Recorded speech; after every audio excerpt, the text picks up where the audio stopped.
ای مؤمنان کله چې د الله په لار کې د جهاد لپاره ووځئ نو د دوست او دښمن په منځ کې توپیر وکړئ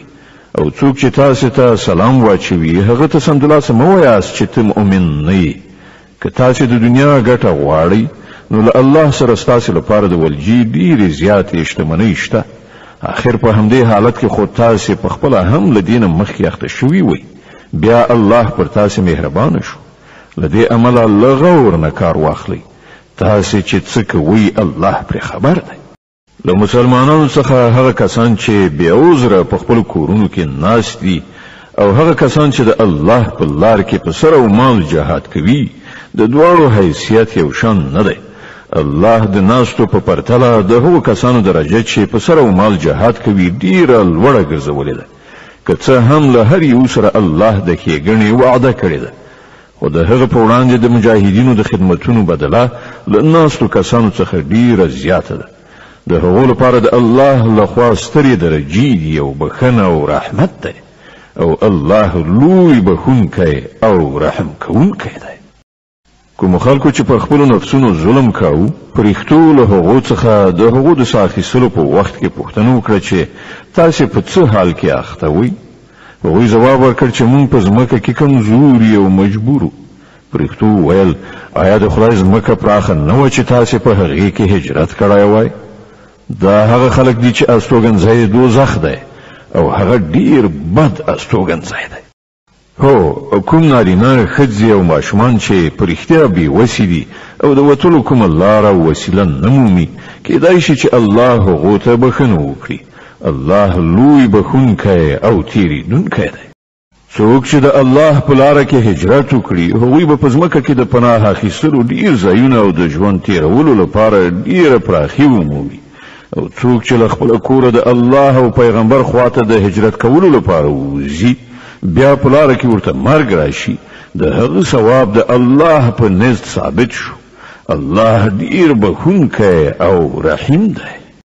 او کله چې تاسې په سفر ووتلی نو څه باک نشته که په لمانځه کې لنډوالی وکړئ په تیره بیا کله چې تاسې سره دا ویره وي چې کافران به مو وځوروي ځکه چې هغوی په ښکاره څرګنده ستاسې دښمنۍ ته ملا تړلې ده او ای پیغمبره کله چې ته د مسلمانانو په منځ کې او د جنگ په حالت کې له هغو سره په لمانځه ولاړې نو پکار ده چې له هغو سره یوه ډله له تا سره ودرېږي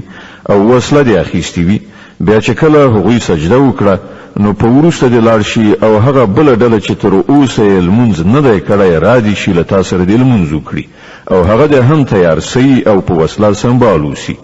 ځکه چې کافران دې ته څارو دي چې که تاسې له خپلو وسلو او خپلو تجهیزاتو نه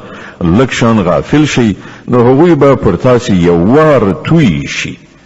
البته که تاسې د باران له امله تکلیف احساس کړئ یا ناروغان اوسئ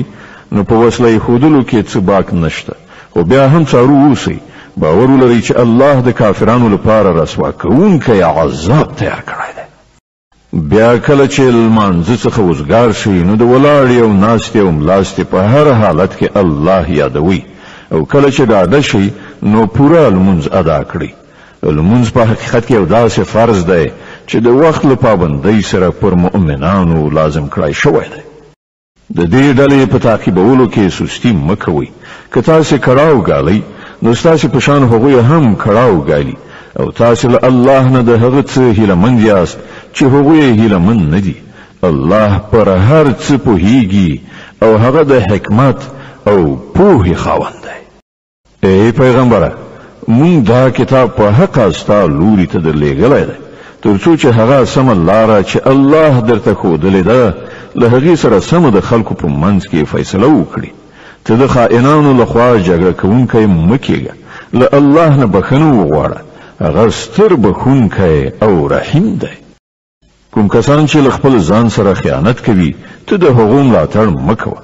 د الله هغه څوک نه خوښیږي چې خائن او د ګناه په لار روان وي